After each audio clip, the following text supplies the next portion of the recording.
Corinthians chapter number 2. We'll read our two text verses. I might ought to get my eyeballs on so I can see what I'm doing up here. But in 1 Corinthians chapter number 2, we'll look at verses 9 and 10. It says, "But as it is written, eye hath not seen, nor ear heard, neither have entered into the heart of man the things which God hath prepared for them that love him, but God hath revealed them unto us by his Spirit. For the Spirit searcheth all things, yea, the deep things of God." And of course, this is where we're getting our text verse from for the information overload series. So today I was going to add it to the board, but we had plenty of stuff added to the board last night. So no. We're going to leave that there for those of you that are watching online. This is our very talented Aiden McDonald over here, and Trevor over here, our aspiring artist and young adult pastor. Yes.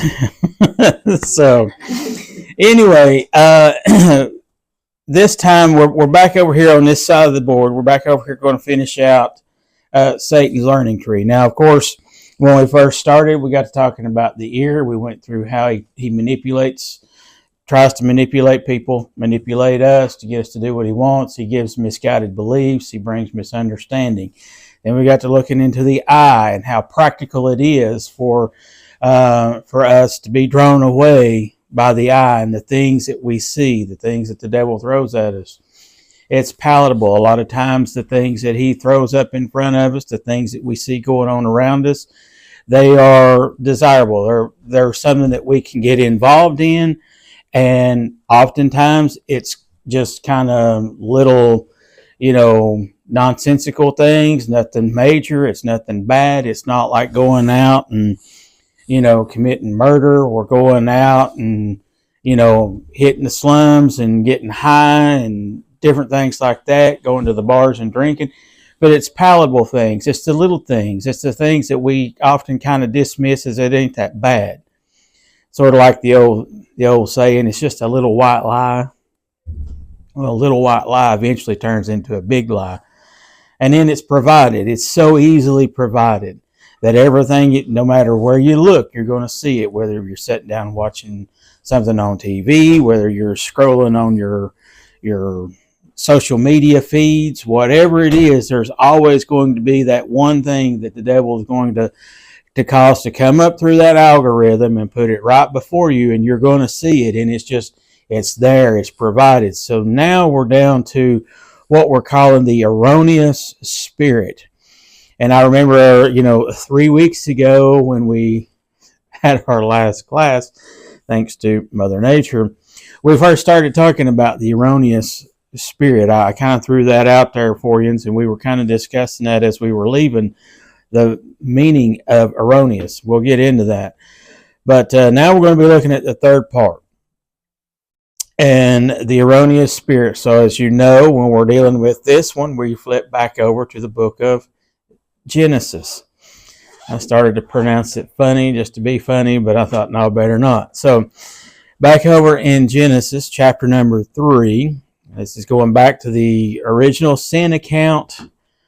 And over here, if you see the first few words of verse number 1 of chapter number 3, it says, "Now the serpent was more subtle than any beast of the field." Now, the erroneous spirit is more subtle. Basically, does anybody know what the word subtle means? John? Flexible, able to be bended, can go around things. It's not stiff. It's not. Okay. Anybody else got another the definition of the word subtle? The opposite of explicit. It means to be. I don't really know the correct words to use in the definition, but it's basically like muted, as in it's there, but it's not in your face. Okay. I have I'm going to Webster's here. Webster's, not 1828. No Webster's dictionary. There's 7. He has 7 definitions. The word, he tells us that a lot of times back then they didn't put the E on the end of it like we do today. Because you see that in your Bible today, it's in there as with the E on it, but he just put the TIL on it.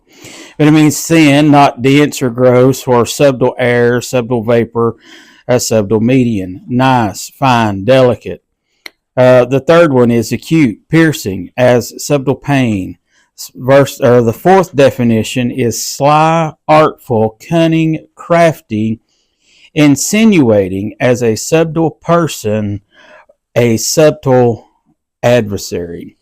And the 4th one is the one that we're talking about, is where we get this, because in that definition, even though it's the 4th definition, it's the definition that coincides with the subject matter that we're talking about. We're not talking about vapors or anything like that when we see the word subtle here in our Bible. In the context in which it's in, it's talking about an individual, which Satan is an individual. He is a created being. He's the prince and the power and the ruler of this world that you and I live in. That's what the Bible tells us. So here we see when the Bible's telling us in Genesis 3, now the serpent was more subtle. This is talking about an individual. So we know that Satan is all of those definitions. He's cunning, he's crafty, he's sneaky, he's sly, he's all of these things that we see. Now, when we're kind of taking a look at that word subtle, you kind of, when you start hearing people talking about the characteristics of different individuals, if you had somebody who was an outstanding, upright citizen in society, would you say that he was crafty or sneaky or cunning? No. What type of individual would you associate those characteristics with when you hear somebody describing somebody as being sneaky, cunning, sly, so forth and so on? Used car salesmen, some pastors. And all of those are all right, but it's not something that we look to somebody to be in high esteem. Now, when we're getting somewhere here, so just kind of bear with me. All of those characteristic traits embody Satan, right? So as we see here, I think, my personal opinion, I think it's interesting in the fact that the Holy Spirit impressed upon Moses to write that here in verse number 1, that the serpent was more subtle than any beast of the field. Now, when we look at we usually assimilate or assume that the serpent here is talking about a snake. And we all know there's no such thing as a good snake. Even a dead snake is a hated snake. Okay? There's very few people out there that enjoy snakes. I don't know what's wrong with those types of people, but there's some people out there that do. And we have the chairman of our deacon board here who at one time had snakes in his house until they kept getting loose, and then he don't know where they went, but they're not there now, so he got rid of them all. True story, in fact. Go talk to your brother Johnny and he'll tell you. But anyway, when it comes to a snake, they're what? They're sneaky. Now, a lot of times you will basically walk right up on top of one and really never even know it, right? They'll hide in plain sight. They're there. We know they're there, because we've seen them, obviously. But have you ever seen on your social media feeds where some people will take a picture in a forest and, they'll tell you, can you, And basically what they're saying is and how they're asking the question, there's a snake hidden somewhere in there, but you can't see it. That's the way the devil works. The devil hides in plain sight. He keeps the things that will entice us and draw us in, and he's sneaky and cunning in how he does what he does. And I hate to go and steal a phrase from our pastor, but I'm going to, but because it's true. The devil he does not come up with anything new, because the Bible tells us, as Solomon did in the book of Ecclesiastes, there's nothing new under the sun. The devil has been using the same bag of tricks since Genesis 3 all the way up to February 8th, 2026. Okay, that's today. 2026, February 8th. He's used the same tricks, nothing new. But what he is very consistent. He might not get you this time when you're scrolling on your phone in your social media feeds. But at some point in time, the more you hang out in there, he's going to get you, just like that snake that's in the picture that's hidden. When it feels like it's being threatened, is going to come out of nowhere. You didn't even know it was there or anything, and it strikes you and bites you and will either kill you or make you wish you were dead. That's basically what it is. So, like I said, so when we're seeing this, when we're trying to understand just how sneaky, just how cunning, just how all of this is, excuse me, the characteristic traits between the serpent and Satan mimic each other. They're basically the same. I hope we've done a good enough example to try to paint that picture for you, to get you to understand just how sneaky the devil is in his attempts to try to keep us from, as Christians, walking with God. Not only that, not only is he after us, but he's after those that have not professed Christ, and he's trying to keep them from doing so. So he's laid two traps, and he's trying to catch as many people as he can in those traps. So with the erroneous spirit, and how this spirit works, and he works in several different ways that we're going to kind of get into a little bit later. But we see that, and I can't get my throat clear for some odd reason.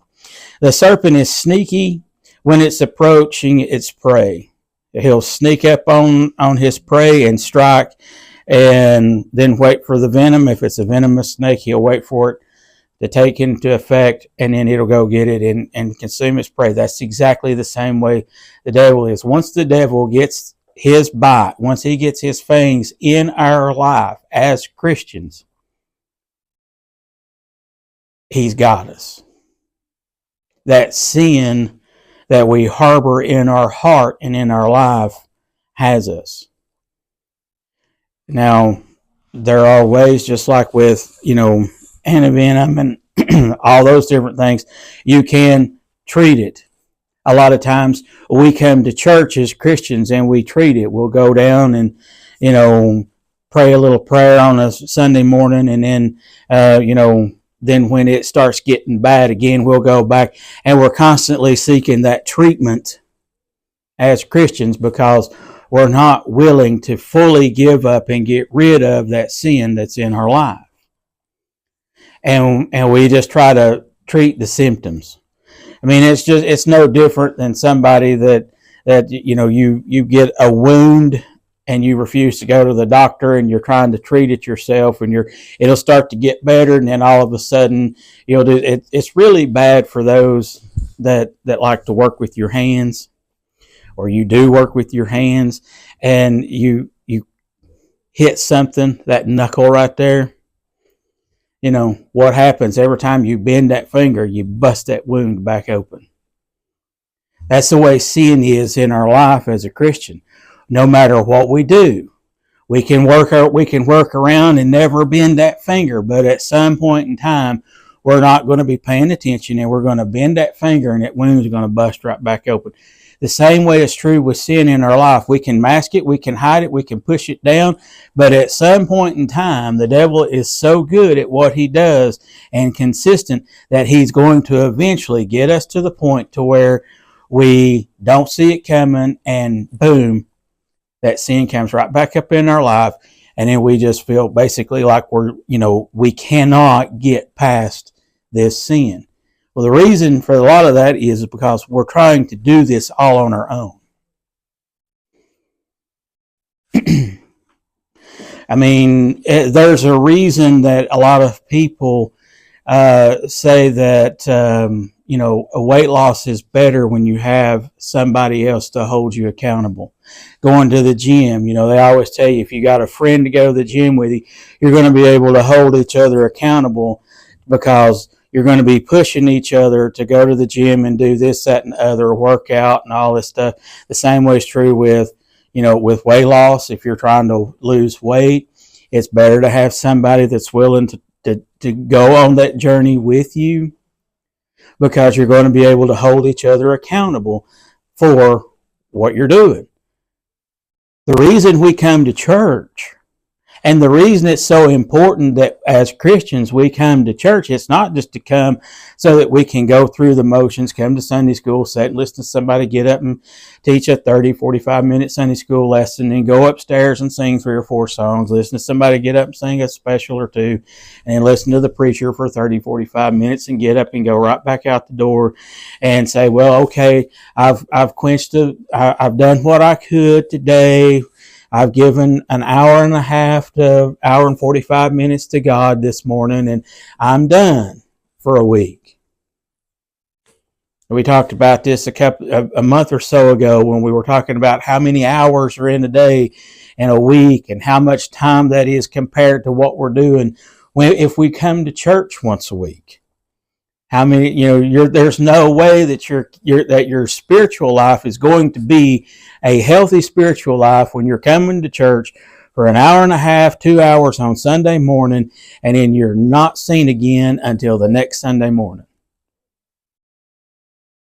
Your spiritual life is not going to be what it is. So if you think that you're going to be able to come in here and sit for a Sunday morning service and then everything's going to be good till the next Sunday, and you wonder why your life is in such a shambles, your spiritual life is in such a shambles that no matter what we do, no matter what we try, nothing works, nothing sticks. It's because we're not investing the amount of time into our walk with God that we need to be.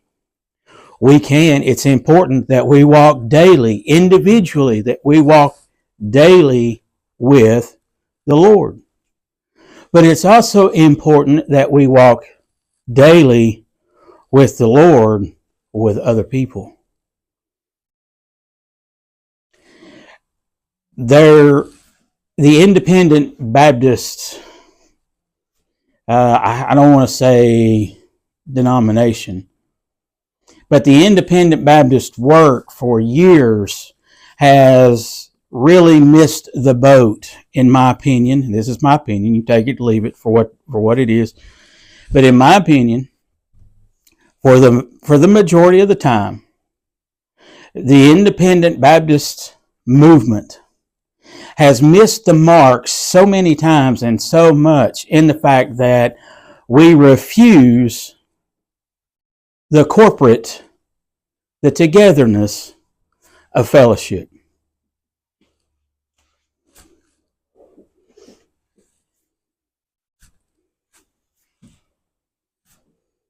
What do I mean by that? What I mean by that is when you're involved with people outside of the 4 walls of this church 1 time a week, or up to 3 times a week, when you're involved with other like-minded people that seek the same thing that you do, that's trying their best to walk with God on a daily basis, when you're investing more time with those same people outside of a church gathering, the greater chances that your life will not be your spiritual life will not be a shamble is because you have invested in other people, and those other people are there walking with you. You have someone there with you. You have that accountability with you, and that is what the devil is fighting so staunchly, so tooth and nail. He is trying to keep that from happening. And what happens 9 out of 10 times is we play right into his hand. And we say, well, it's just a youth function. It's not that important. I'm going to tell you right now, there's a lot of people in this church upstairs right now that has children that's not much older than you all. Their kids have no use for the house of God. They're heartbroken over it. Why? Because they missed the mark. There was a time in people's lives when people could come here and get involved in church and have that spiritual walk, that spiritual upbringing and stuff. It is important. I don't care what the world tells you. I don't care what yourself tells you. It is important that we put forth the effort to try and be with other like-minded Christians outside of a formal church service. And when I'm saying like-minded people, I'm talking about people that believe this Bible, that adhere to the things that's in this King James Bible. I don't care what it is. You can try to be friends with somebody that does not believe like you do, that has the name Christian beside them. They go to church or a church. You're not going to wind up helping yourself as a Christian, as an independent Bible-believing Christian, yoking up with somebody that's of a liberal mindset, that's using a different Bible than you are, and wants to criticize you as a Christian, as an independent Bible-believing individual for using the King James Bible. The Bible tells for a husband and a wife to not be unequally yoked. I know two couples that the husband grew up Baptist and the wife grew up Church of God, and both of them started families. They never went to church. Both of them got divorced, and their lives and their children's lives are in ruins because they were unequally yoked.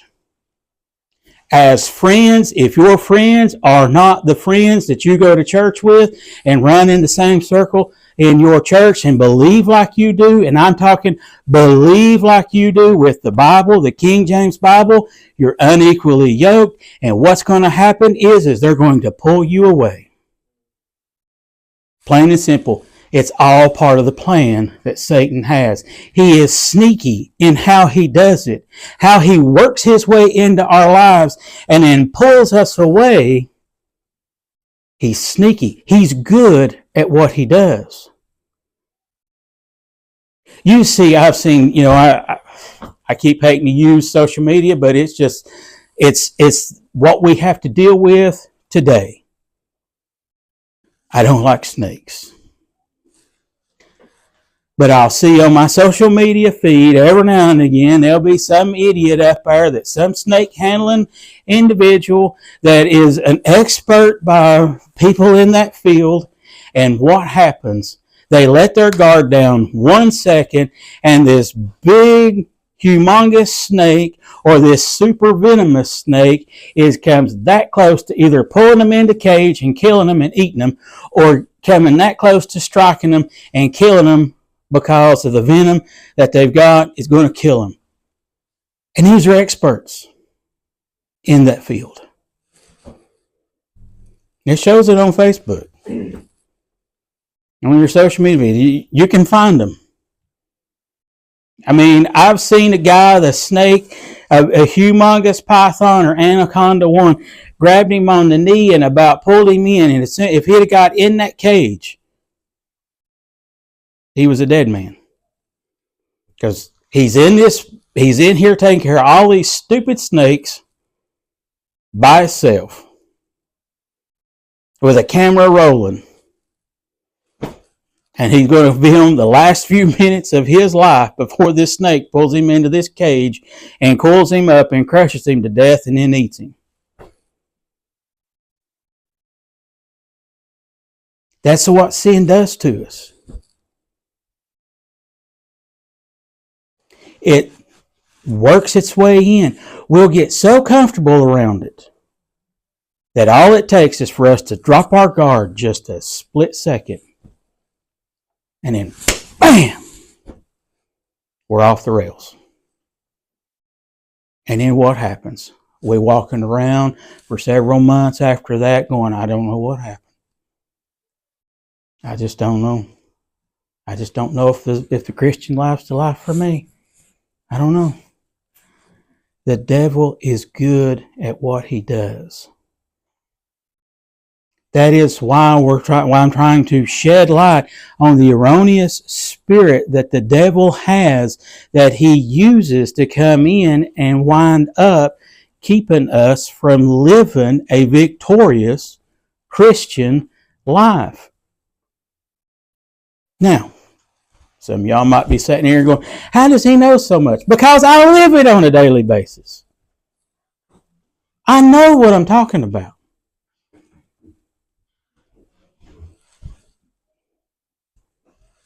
I've fought this stuff for, 35, 40 years. I have fought this. I might look like I got it together, which if you ask the right people in here, they're going to tell you I ain't got nothing together.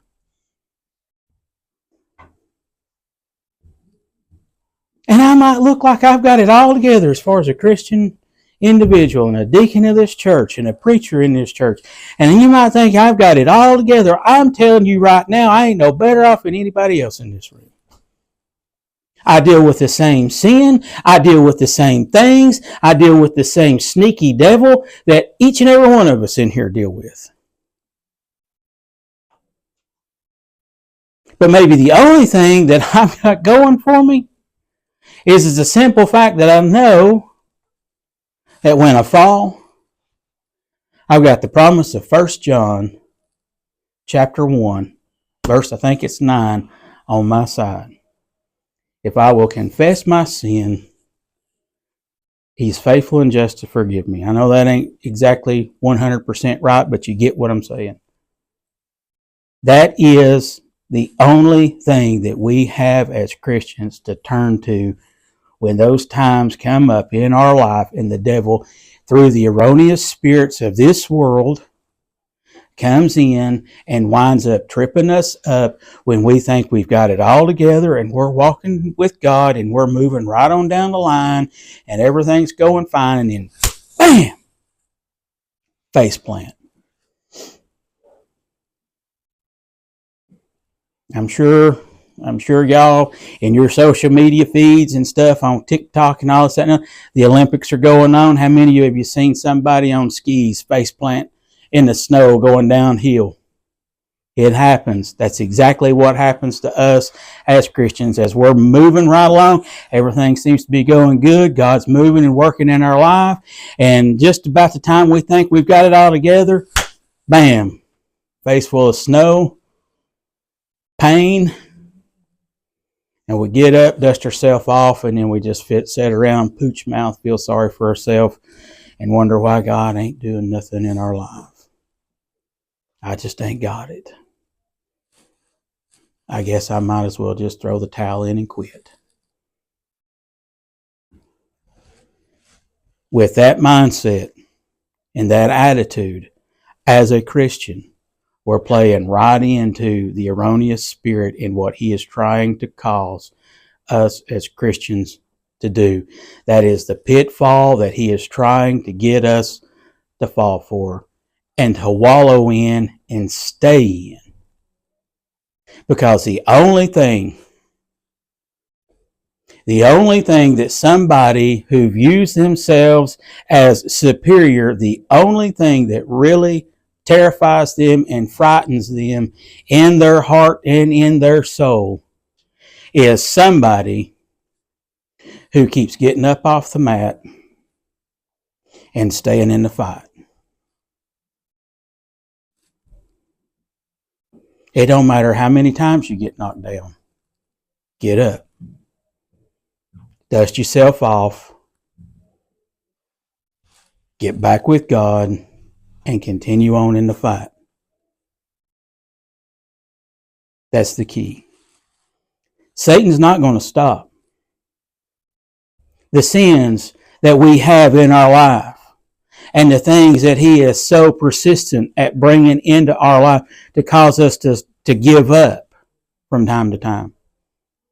He's not going to stop.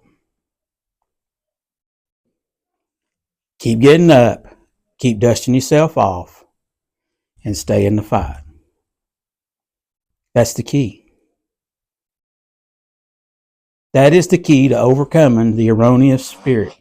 When you lay down and you give up and you say that it just ain't worth it, I'm just going to quit. Nobody's going to miss me.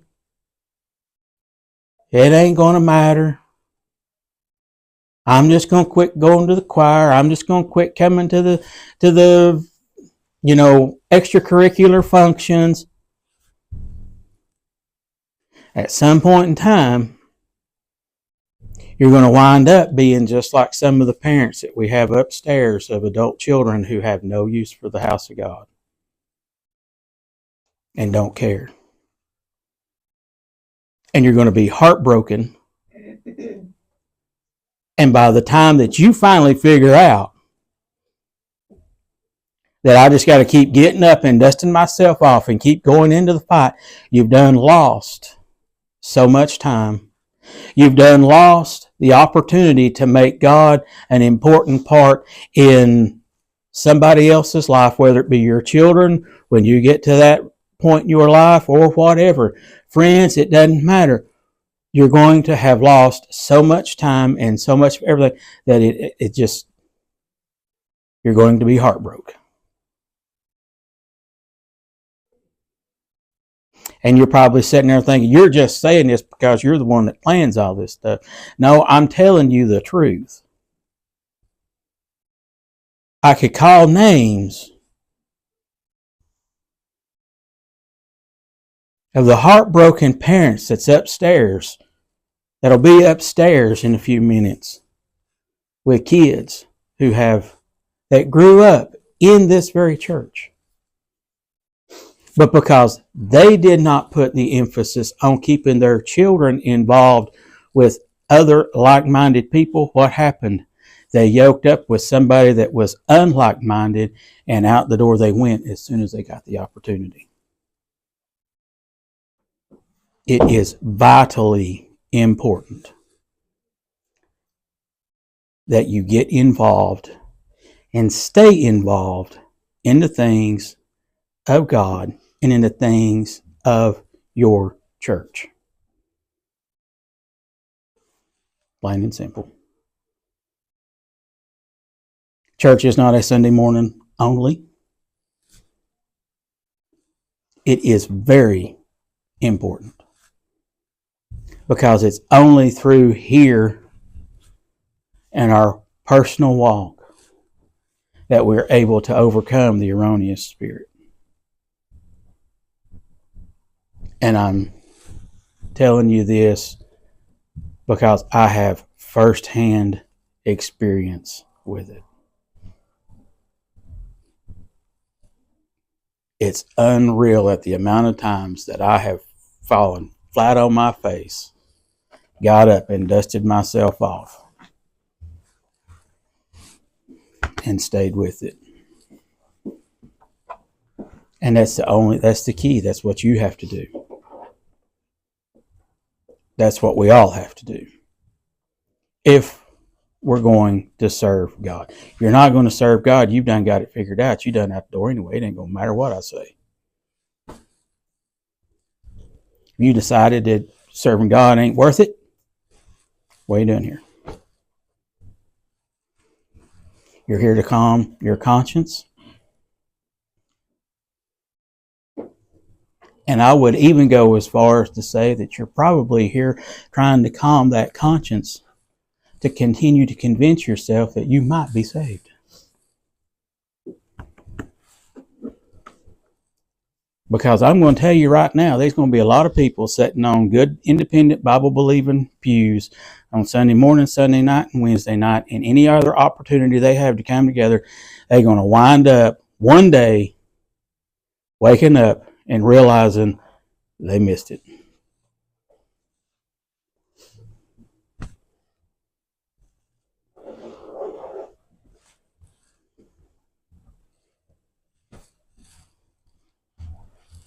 That's just the straight up God's honest truth, folks. I'm not saying anybody in here saved or lost. What I am saying is it's very important that the things that we hold as true, the things that we hold as right, the things that we hold as whatever, line up with this Bible. Because there's a lot of false stuff going on out here today that will take you away from this Bible and try to tell you that some other Bible is it, and it ain't. And there's going to be a lot of people one day wind up being a member, long-time member of a good, independent, Bible-believing Baptist church, wind up in hell. Because they had it up here, but they never had it in here. The love of God and the love for God will cause you to throw the things of this world and the things that's more important that this world tries to tell you is. You'll forsake it and leave it. And you'll want to be here. If you don't want to be here, involved in the things going on in this place, you might want to start doing some checking up. I'm just saying. All right. You are free